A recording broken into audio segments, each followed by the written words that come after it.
All right, here we go. Coach DJ Bruce. Yes, sir. Here we are.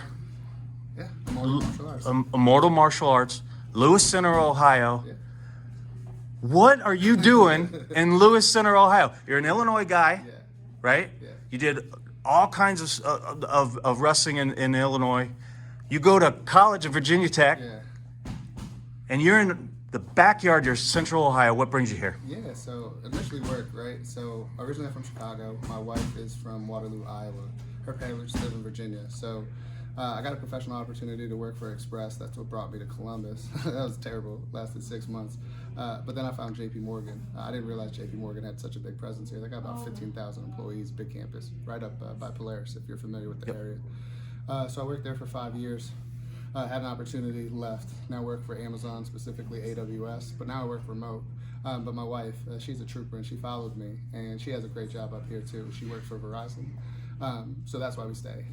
And so this is home base for us, but it's good because about 6 hours from home for me, 6 hours to her family as well. So it kind of works out perfect. Plus, it's a hotbed of wrestling. So I've been wrestling a long time. So for me, it was easy to kind of get plugged in. And we were coaching locally at some high schools for a little bit, but now we run our own thing. And as you see, now we got a fight team. Yeah. So I love that you said hotbed of wrestling, Central Ohio. People don't think that. They think Northeast Ohio, No right? chance. When you have things like this, and we're going to dive into this, we will, but when you have things like this and you have opportunities for wrestlers like Cam Jenkins, who wrestled in Westville North, locally here, and others, Mount Vernon, that wrestled locally here, to go to what they call the next level. Of course. In your backyard, you got to think that hotbed and opportunities for wrestlers that exist right now to do things, you got to think that that's a pretty big draw here. Of course. Well, what's crazy, and I didn't think about this. I can't take credit for this, but our head coach and our head of mentoring, Josh Russo, the way he explains it is there was such a big gap here in Ohio wrestling. This is my guy Aiden. This is Aiden, one of our fighters, Devin. This is his son. How you doing, buddy? He's also our head of conditioning, so Yeah. he wants to be part of the interview, so he's part of the interview. Good. But but the way Russo explains it is there's so much high level wrestling here, but when they want to fight, they leave, right? They go to Jackson's, which we got one of our kids, Nate Morris. He wrestled at Westerville North too. He's down at Jackson's right now.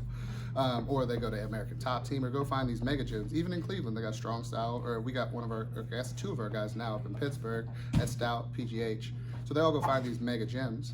But the wrestling for MMA in Central Ohio is just not here, right? Because they all focus on everything else. So it's kind of a gap that we filled.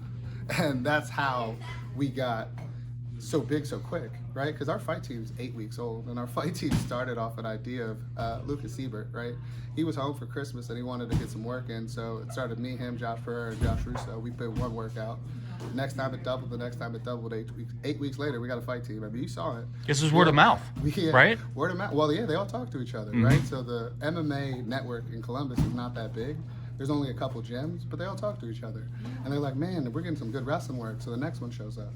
And it got so big that now we have to tell people you can't join because there's only 2 coaches. It's me and Russo, right? We have another coach, Mikey Benefield, out of Illinois. He's my best friend. He's the president of my nonprofit. But he's been a cop and he lives in Illinois, so he can't make the workouts weekly. Okay. But he travels when we do camps. And so when we go partner with Beat the Streets, that's something where he'll come, right? And so now there's the 3 of us going around and doing camps. So we're going to do a camp for Beat the Streets Cleveland, do a camp for Beat the Streets Chicago. We've got a girls camp we're working on in Illinois. We haven't announced yet, June 3rd, but we got a pretty special clinician staff. And plus we do professional development. So the biggest thing for me and why we got started is the professional development piece.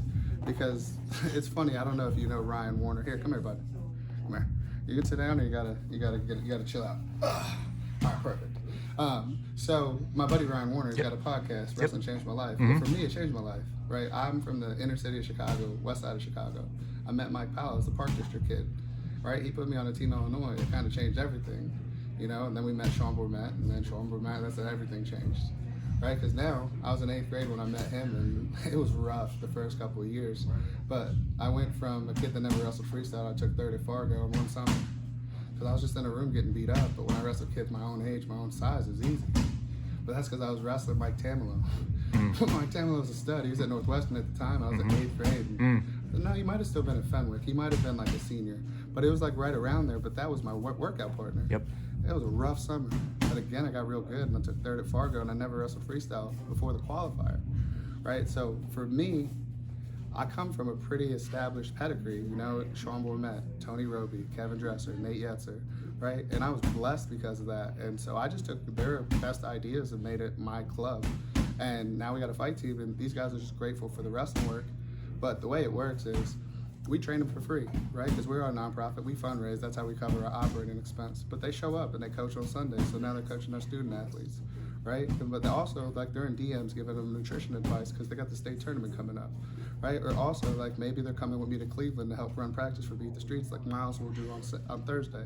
But we're going up, we're making a donation to Cleveland Heights and the Benedictine, two inner city Cleveland schools. We're gonna go give them shoes, knee pads, everything. But that's gear to compete, right? Beat the Streets gear partner. Yep. I sit on their national advisory board, Okay. so we did work together. They appreciated my work, so they sent me a bunch of gear for my kids. I gave it away, gave it to Shaw at inner city Cleveland school. They were like, why'd you do that? We gave it to you. And I was like, because their need, like my kids want it, those kids needed it, so we gave it to them. Right. So they sent me double the donation the next time, and now we're just continuing to give it away. Because what I've found is if you do the right things for the right reason, this is easy, right? And as you see, we do it differently. It's in the morning and it's early. Yeah. That's because they all got jobs, Yeah. right? I got a job. I work at Amazon. I got to log on, right? And so they respect it. So we do privates at 6 a.m., right? We do privates at 7 a.m. And most people are like, why would you do that? Because I got to be to work at 8:30. Yeah. Right, but again, are you a professional? Do you want the work or not? And they do, so they show up. Yeah. Your dad train here. Go watch him. Go ahead. You can go in the room. Go watch him train. Okay. So you mentioned early trainings, Yeah. 6 a.m. You mentioned nonprofit, which Yeah. means nobody's making money. No, I'm not. It's costing me money. I'll tell you that. What is somebody like you with your background? Obviously, it changed your life. You mentioned Ryan Warner. That podcast is I unbelievable. love him. His interview skills are I strive to, just between you and me. So, but why does the wrestling community in general embrace, and why do you specifically? Because it was Why are done for you me. doing this? Because it was done for me, right? I was an inner city kid that couldn't pay. And I don't know who paid for me or if I got paid for or if I got scholarshiped or how that worked. But I didn't need to know. Because I knew it was time to get in a car and I had a hotel room to sleep in, my fees were paid for, and I would compete it, right? And because I did, I got pretty good at it, and because I did, I got a scholarship. So I know if a kid gets an opportunity, he might do something with it. So how can I not? And again, like I'm very blessed to be in the financial position to do this, but also I know I might not always be, but for now I can, so I do. And again, I'm not gonna change the world, but I can do what I can do, and what I can do is this. And it's working. But that's also why I partner with Beat the Streets so heavy, because they do it full time in a way I can't, right? Like I wish I could, but this is like I told you earlier, it's my 5th job. Yeah. Right? And first and foremost, my wife, right? She comes first. She's my partner in everything I do. She comes first. Yep. Right? And then Amazon, and then I got a second job at Amazon, and I do Beat the Streets. But again, then DB Train. Yep. Right? Or maybe it's DB Trained and then Beat the Streets, or maybe it's Amazon first, or maybe Amazon second. Depends on the day. Yep. Depends on what I'm trying to do. But I know that these kids are getting better. I know my high school kids are getting better, and I know my high school kids are better because they're around these fighters, and my fighters are better because they're around these high school kids, and these Beat the Streets kids are better because we bring around DBT, right? And I'm better because I'm around these Beat the Streets kids, right? It just works that way, and I know it works that way, and wrestling's different, right? And it's special, and I know that I can, and I know I'd regret if I didn't. You know, but again, I have to do it the way I have to do it. And to your point, this is not conventional. They all know it's not conventional. But again, they got to go to work too, right? My high school kids, like they got to go to school, so we train at 6.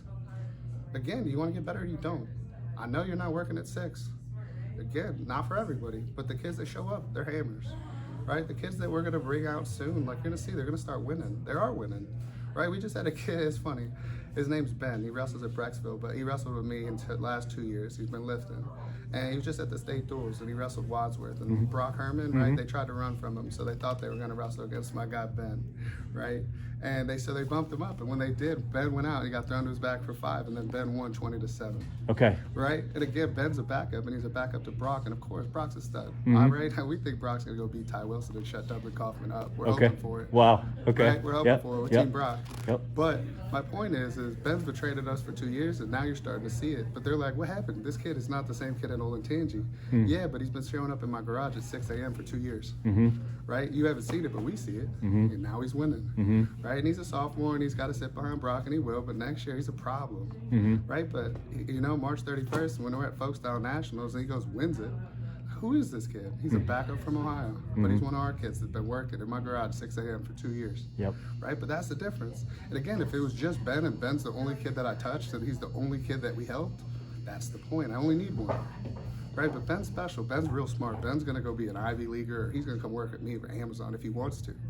Right? But it's funny because we're finding these kids and we give them everything. Wrestling's simply the vehicle of, okay, now you're paying attention. Let me give you everything else. And what do you need? Again, everybody's different, but that's why Russo's so special.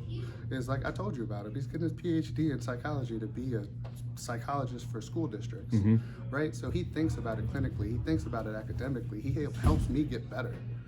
But again, all of us do because it's a group effort and everybody knows what this is. That's why it's so easy. That's how it happened so quickly. Do it together. It's not me, right? I'm just the guy at the top, right? My name's on it, but it's not.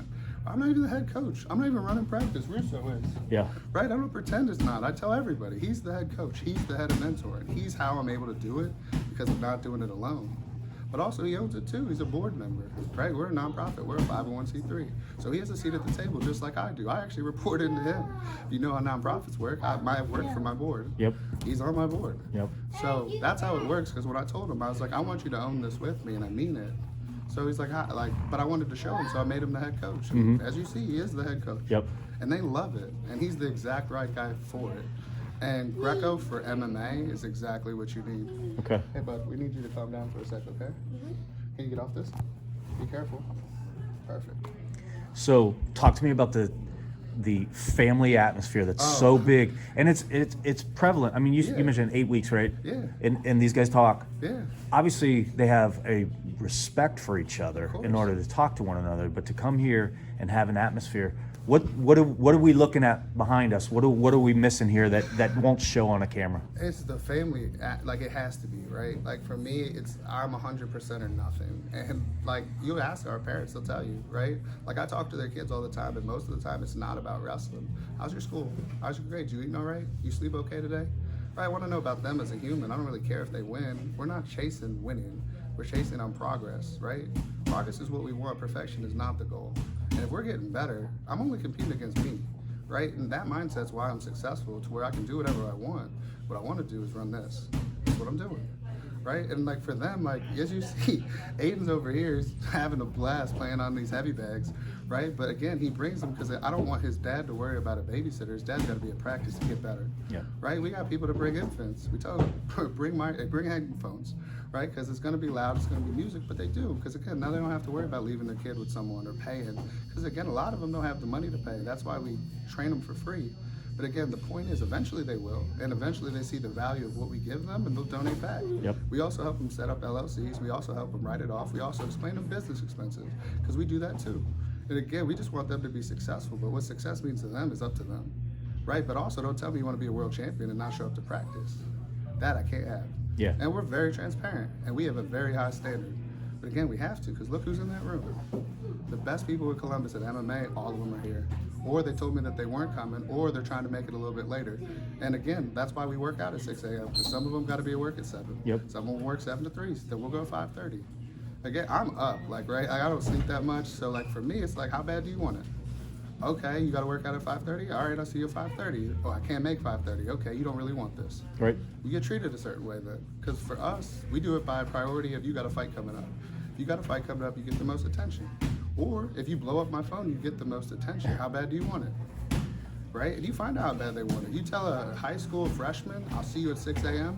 They got to drive 40 minutes. See if they want it. Yeah. They want it. They show up. Yep. Yeah. So, in the wrestling world, and I'll be honest, I'm very, very, very low on my IQ on MMA and fighting. Wrestling, we're learning a little bit more, more so. But in the wrestling world, you set goals. Yeah. Your goal might be to be a state champ. Yeah. It might be to be a Fargo champ. It might be to be a national champ. It might be to be a world champ and an Olympic champ. In MMA, Hey, chill. goals seem to me, and this is just me gleaning from a couple of things in an earlier talk with you, is more personal based. Of course. And so there's a ton of personal accountability that has to happen. These are grown men, right? These Most of them, right? Some of them are a little younger. So, but again, the way it works is the older ones bring them along. Because again, when I was 18, I was dumb, right? Yeah. You weren't gonna tell me anything. Right. Hey, we gotta calm down real quick. Hey, if you're gonna do that, go in the other room. But yeah, no, like for them, it's up to them, right? Like we talked, hey, what's your goal? And some of them like, look, let me see. Okay, Miles is gonna be world champion, right? That's Miles' goal. That's his only goal. Devin, right? Devin's goal to provide a better life for his son, right? But Devin's also a Westerville cop, right? So the perfect part about them is, like I said, I'm the finance director for the Black Employee Network. Right there, I got somebody who wants to be a world champion, and he's close, right? He's coming. He fights March 18th. I got somebody that's a cop, right? So when we go to inner city Columbus, a lot of these kids have a perception of what a cop is, but that's not it. He's a cop, right? But they see him and they see him as a fighter, so they look up to him, right? And we let them do that for a little bit. Then we're like, hey, you know he's a police officer? Any questions you have for a cop, go ask him.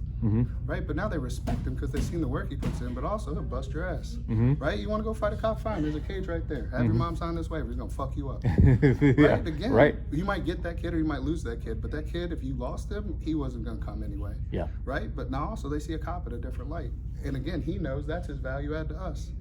Again, not that he's held to a different standard, but they all help in a different way. Like, let's see.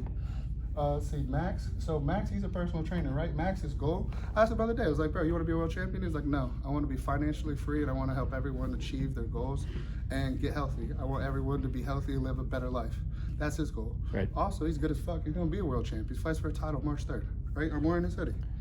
All right, he's special, but he's an Illinois boy. He came out of Oak Park River Forest, so I got a special place in my heart for him because he's one of Powell's kids, right? Just like me, right? I'm one of Powell's kids, and the way I say it is simple. I beat the streets, right? I came from Chicago, inner city, and through wrestling, I got out, I got an education, now I work at Amazon, and I make enough money to where I can do whatever the fuck I want to do. What I want to do is help the next one, right? And I don't say that to be cocky. I say that we do it differently. We don't need anybody, right? We have everybody we need. We have Beat the Streets, we have us, right? And we have the coaching staff, we have the fighters, and we have a kids club, right? We're not for everybody. They might not like the way I talk. They might not like the way I address people. They might like the way I go on the internet and I make fun of you. You might not like it. I'm a problem. What are you gonna do about it?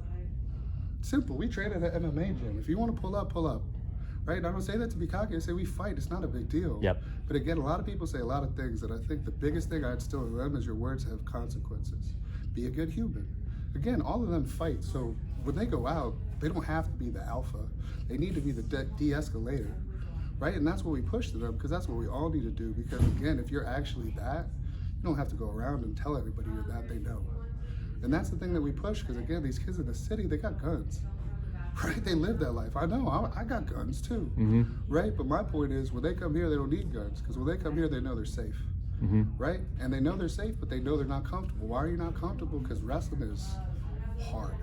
That's the thing, it never gets easier. Right. You just get better at dealing with it being hard. Right. Right? But because you learn how to deal with that, and the adversity that comes with that, you're gonna be such a better man or woman.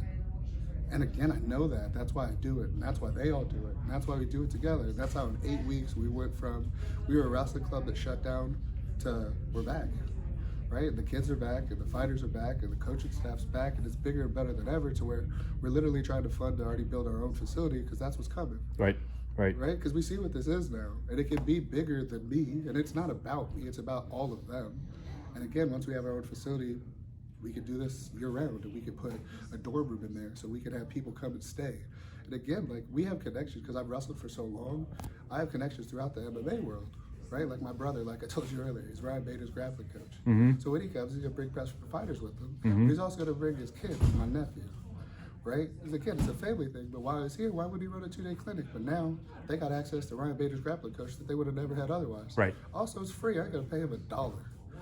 Right? Of course, but he's going to do it for free because he knows what this is. And again, they're going to get a great look. And again, I can't teach them grappling from an MMA perspective. I just teach wrestling. He can, and he will. And we'll all get better because of it. And he'll come as often as he can. Because again, he's coming to visit me. But while I'm here, I do this. But also, while I'm out there, I go teach wrestling for him. That's how it works. There are thousands of former wrestlers in Central Ohio that have thought, man, maybe I should go fight. Maybe I should try it out. Maybe this. Talk to those wrestlers and tell them what you have here and maybe get them off the couch. Yeah, I mean, if we got to go get them off the couch, it ain't for you. Right? Okay. Like it's not, because this is violent. Okay. But again, if you want to do it, we're not hard to find. Get us on an IG, right? You know who the head coaches are. It's me and Russo. So if you want us, come get us, right? And okay, cool. But yeah, like we're not hard to find. If somebody actually wants to train, like hit us up and we'll give you a test. We'll give you a trial. But the thing is, if we got to go get you off the couch, you already missed it. Like, Yeah. not for you. Yeah. Like I said, we trained early in the morning, and because of that, we, like you got to be committed. You have to be professional. You have to be a grown up. You have to be accountable. And if you're on the couch and I got to go get you, it's not for you. So the point is they got to get up off the couch, course. come in here, Of course. and then you can go from there. Yeah, I mean, if they want to, right? Like, again, it's not for everybody. So if you want it, I hope you mean it. Because again, we got one of the kids that wrestled for me 3 years ago in high school. He came today. Mm-hmm. We told him, if you want to fight, give us a month. You show up for a month, we'll see where it goes. Mm-hmm. And we'll go from there. Yep. Yeah. All right. So opportunities abound. It's just a matter of connecting the dots, right? Of course. I got a wrestling mindset. Yeah. I don't think all the way through, but there are opportunities and there are things that you can take at the next level, right? Yep, absolutely. All right, Coach. I appreciate the time. I'm going to go get some more footage of your guys. And tell us a little bit about the fights that are coming up real quick. Yeah, so on the 18th, we got Lucas Seibert. He's fighting in Akron. He's about to be 3-0 amateur. March 3rd, we got Max. He's fighting for the 65-pound title at the Hollywood Casino. Got Devin. He's making, I believe, his welterweight debut. Then March 18th, we got Miles. He's fighting in Morgantown. He's fighting 170. So those are the next ones we got coming up. But you'll hear more from us soon. And I got to get back here because I want to ask you more about your time Yeah. in Blacksburg and course. all that kind of stuff. Yeah, So, I mean, yeah, you're right up the road, so you're welcome anytime. all right, appreciate it, Coach. Thanks. Cool, thank you.